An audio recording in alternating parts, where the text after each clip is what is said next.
Hala guys, kinabahan na ako. Ang dami ko palang copyright. Ano kayang gagawin ko dito? Mamonetize pa kaya ako nito? Ang hirap pa naman mag-edit at gumawa ng content.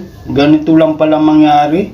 Parang wala na akong ganong gumawa ng video. Ilang taon nang nakalipas bago lumabas ang mga violation ko. Kung saan malapit na ako mamonetize. Paano kaya to mawala?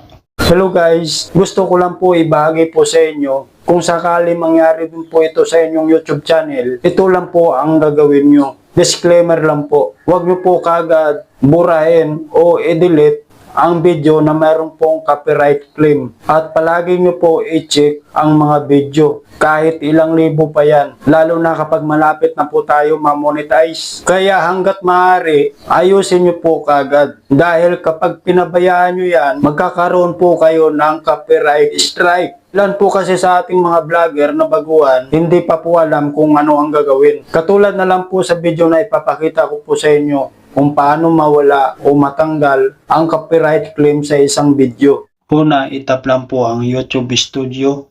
Itap din po ang content. Hanapin po natin ang video na mayroon pong copyright para i-check po natin kung anong copyright na mayroon po tayo.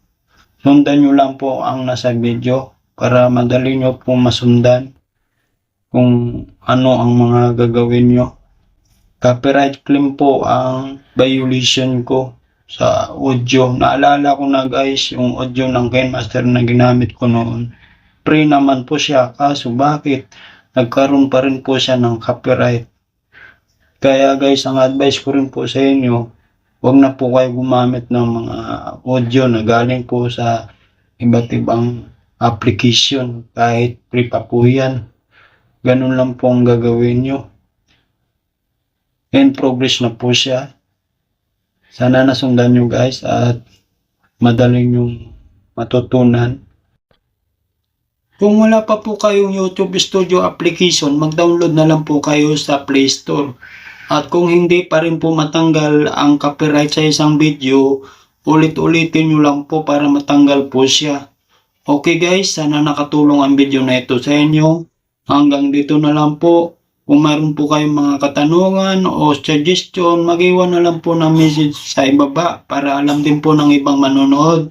Hanggang sa muli, bye-bye!